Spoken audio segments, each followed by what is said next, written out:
প্রিয় দর্শক বন্ধুরা, বছর শেষে অর্গানাইজার টিচার বা সংগঠক শিক্ষকদের শেষ চূড়ান্ত সংবাদ আপডেট উঠে আসছে।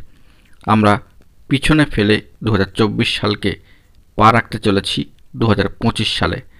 আর কয়েকটা দিনের অপেক্ষা। অবশ্যই এ বিষয়ে আমরা আর্জেন্ট ভিত্তিতে আলোচনা করছি। জরুরি সংবাদ। বন্ধুরা, ভিডিওটিকে তাই শেষ পর্যন্ত ওয়াচ করবেন, কোনোভাবে কিন্তু স্কিপ করবেন না, যেহেতু শেষ চূড়ান্ত সংবাদ। অবশ্যই চ্যানেলটিকে সাবস্ক্রাইব করে নিয়ে সঙ্গে থাকবেন। চলুন কথাবার্তা না বাড়িয়ে মূল টপিকে ফোকাস করি। বন্ধুরা, বছর শেষের আর মাত্র কয়েকটা দিনের অপেক্ষা। তারপরেই পুরনো বছরকে পিছনে ফেলে রেখে আমরা নতুন বছরে 2025 সালে পদার্পণ করতে চলেছি। তারই অপেক্ষা। কিন্তু তারই মাঝখানে লক্ষণীয় বিষয় যে 2024 সালটি অত্যন্ত ঘটনাবহুল নানা দিক দিয়ে অর্গানাইজার টিচার রিলেটেড খবরাখবরের ক্ষেত্রে।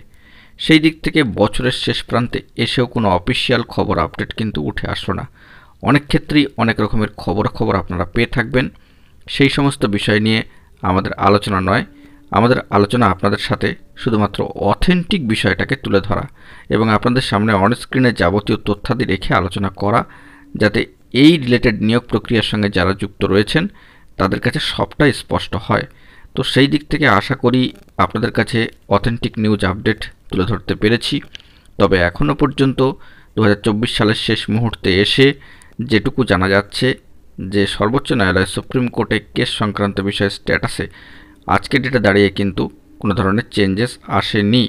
আমরা আর কয়েকটা দিনের মধ্যেই নতুন 2025 সালে পা রাখতে চলেছি এবং নতুন বছরে নতুনভাবে নতুন মাসে নতুন দিনগুলিতে আগামীতে কী কী খবর উঠে আসে সেই দিকে আমরা কিন্তু ফোকাস করব সার্বিকভাবে।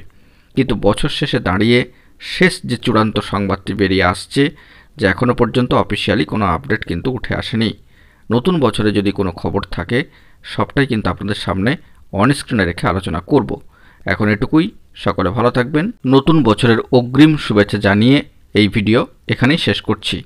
চ্যানেলটিকে সাবস্ক্রাইব করে পাশে থাকবেন, সাপোর্ট করবেন। ধন্যবাদ।